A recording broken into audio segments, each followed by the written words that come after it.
Morning students, myself Hem Singh Shekhawat, assistant professor, government law college Nagaur.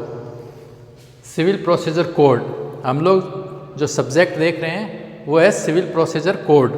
Civil प्रक्रिया संहिता, जो कि LLB final year का अपना सब्जेक्ट है, जिसके अंदर आज हम जो टॉपिक डिस्कस करने जा रहे हैं वो है सेक्शन 12, 13 और 14, सेक्शन 12, सेक्शन 13 और सेक्शन 14। सबसे पहले स्टार्ट करते हैं हम सेक्शन 12, अतिरिक्त वाद का वर्जन, bar to further suit. Section 12 में क्या कहता है कि यदि किसी विशिष्ट वाद हेतु के संबंध में कोई अतिरिक्त वाद सिविल प्रक्रिया संहिता के नियमों के द्वारा वर्जित किया गया है तो उस छोड़े गए वाद के लिए कोई एक्स्ट्रा वाद वापस कोर्ट में नहीं लाया जाएगा। ये जो सेक्शन 12 CPC में रखा गया है, इसका जो मेन ऑब्जेक्ट है, मूल उद्देश्य है, वो यही है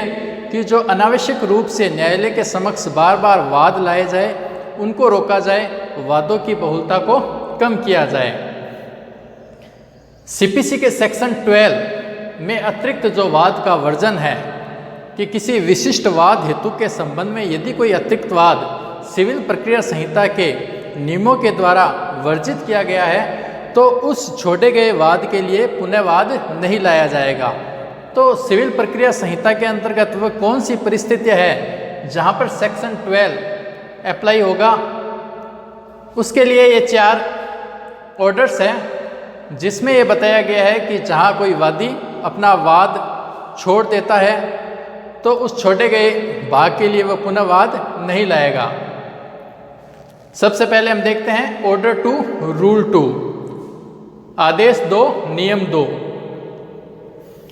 छोड़े गए वाद के लिए पुनः वाद वर्जित, जहां वादी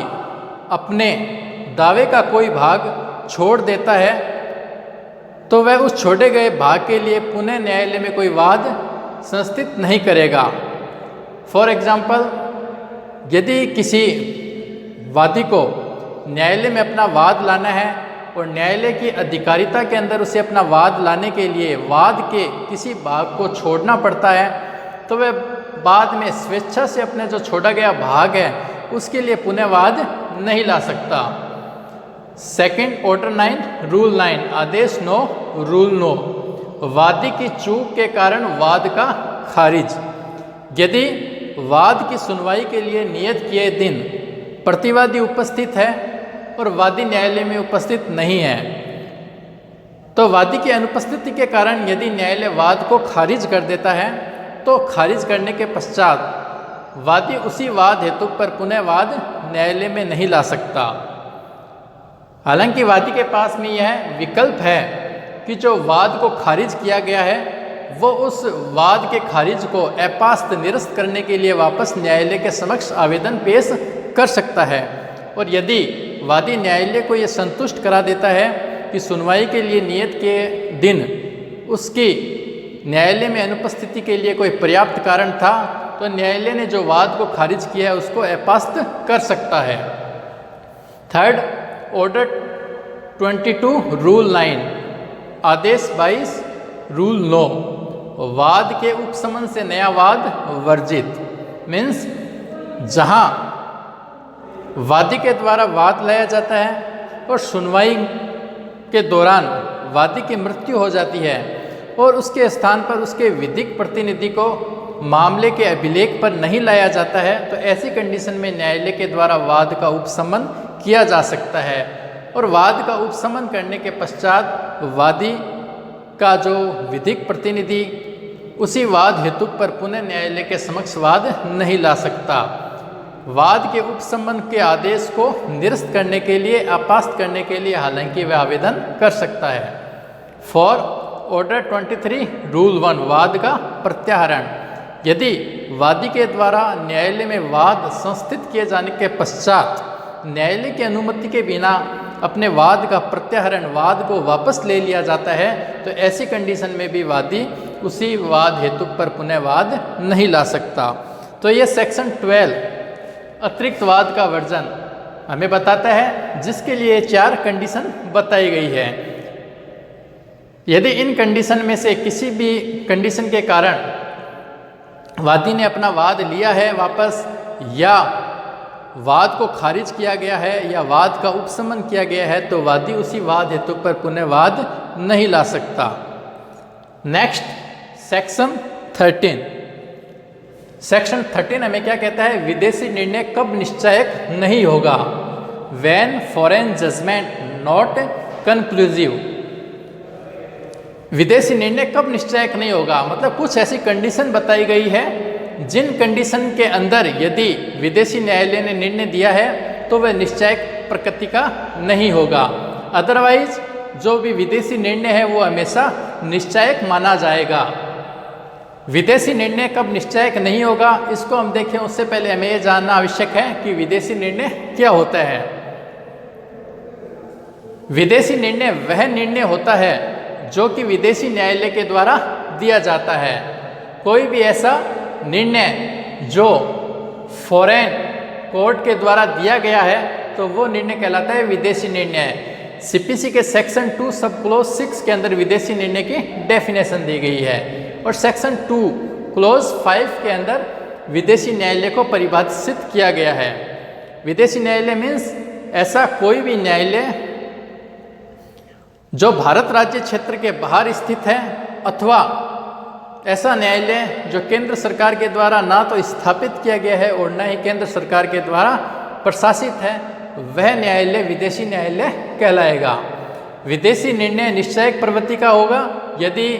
जिस न्यायालय ने निर्णय दिया है वह सक्षम अधिकारिता का न्यायालय था, उसने मामले के गुणावगुण मेरिट के आधार पर निर्णय दिया, निर्णय से किसी भी अंतर्राष्ट्रीय विधि का उल्लंघन नहीं हो रहा है, निर्णय कपट के द्वारा प्राप्त नहीं किया गया है, तो ऐसा निर्णय हमेशा निश्चायक प्रवृत्ति का माना जाएगा। परंतु सेक्शन 13 में 5 कंडीशन ऐसी बताई गई है जिन कंडीशन के अंदर यदि विदेशी न्यायालय के द्वारा निर्णय दिया जाता है तो वह निर्णय निश्चायक नहीं माना जाएगा। फर्स्ट कंडीशन है, वह सक्षम अधिकारिता वाले न्यायालय के द्वारा नहीं सुनाया गया है, यानी जिस विदेशी न्यायालय ने निर्णय दिया है उस न्यायालय को उस मामले की सुनवाई की अधिकारिता नहीं थी। अब वह अधिकारिता आर्थिक अधिकारिता भी हो सकती है, प्रादेशिक अधिकारिता भी हो सकती है, उसके मूल अधिकारिता या अपीलीय अधिकारिता को लेकर भी हो सकती है। यदि न्यायालय को उस मामले की सुनवाई की अधिकारिता नहीं थी, उसके पश्चात भी विदेशी न्यायालय ने मामले की सुनवाई करके निर्णय दिया है, तो वह विदेशी निर्णय निश्चायक नहीं माना जाएगा। सेकंड, विदेशी निर्णय मामले के गुणावगुण के आधार पर नहीं दिया गया है। यदि विदेशी न्यायालय ने जो निर्णय दिया है वो मामले के गुणावगुण के आधार पर नहीं है, मेरिट्स के ऊपर नहीं है, न्यायालय ने दोनों पक्षकारों को सुना नहीं है और सुनने के बाद में अपने न्यायिक विवेक का उपयोग नहीं किया है और निर्णय दे दिया है, तो वह विदेशी निर्णय कभी भी निश्चायक नहीं माना जाएगा। विदेशी निर्णय निश्चायक तभी होगा जब न्यायालय दोनों पक्षकारों को सुनकर मामले के गुणावगुण के आधार पर विचार करके अपना न्यायिक विवेक का उपयोग करके निर्णय दे, तभी वह निश्चायक माना जाएगा। थर्ड, यदि वह अंतर्राष्ट्रीय विधि या भारत में प्रवर्त विधि को मान्यता देने से इनकार करता है। यदि विदेशी न्यायालय ने जो भी निर्णय दिया उससे अंतर्राष्ट्रीय विधि का उल्लंघन हो रहा है या अंतर्राष्ट्रीय विधि को मान्यता देने से वह इनकार कर रहा है, या भारत में कोई लागू विधि है उस विधि को मान्यता देने से विदेशी निर्णय इनकार करता है, विदेशी न्यायालय इनकार करता है, तो वह विदेशी निर्णय भी निश्चायक नहीं माना जाएगा। फॉर एग्जाम्पल, यदि ए और बी पार्टी के बीच में भारत में कोई संविदा हुई और उस संविदा के लिए यदि कोई वाद किसी विदेशी न्यायालय फॉर एग्जाम्पल इंग्लैंड के न्यायालय में संस्थित किया जाता है और वहाँ पर इंग्लैंड का न्यायालय इंग्लिश जो विधि है उसको मानता है और भारत के संविदा से संबंधित जो विधि है उसको मान्यता देने से इनकार करता है और उसके पश्चात वह विदेशी न्यायालय निर्णय देता है, तो वह विदेशी निर्णय निश्चायक नहीं होगा। 4 नंबर, वह कपट के द्वारा प्राप्त किया गया है। यदि विदेशी न्यायालय के द्वारा जो निर्णय दिया गया वो वादी या प्रतिवादी में से किसी के द्वारा कपटपूर्ण तरीके से प्राप्त किया गया है अथवा दोनों पक्षकारों के मध्य कोई दुर्भी संधि पर आधारित है वह निर्णय, तो ऐसी दशा में भी वो जो विदेशी न्यायालय के द्वारा निर्णय दिया है वो निश्चयक नहीं माना जाएगा। 5, वह भारत में प्रवृत्त किसी विधि के भंग पर आधारित दावे को ठीक ठहराता है। 5 नंबर कंडीशन बताई गई है कि विदेशी न्यायालय ने जो निर्णय दिया है वह भारत में प्रवृत्त किसी विधि के भंग पर आधारित दावे को ठीक ठहराता है, यानी उस न्यायालय ने जो निर्णय दिया उसको भारत में प्रवृत्त विधि सही नहीं ठहराती है, सही नहीं मानती है, तो ऐसी कंडीशन में भी वो विदेशी निर्णय कभी भी निश्चयक नहीं होगा। सेक्शन 14 विदेशी निर्णय के बारे में उपधारणा presumption as to foreign judgment means यदि विदेशी न्यायालय के द्वारा जो भी निर्णय दिया गया है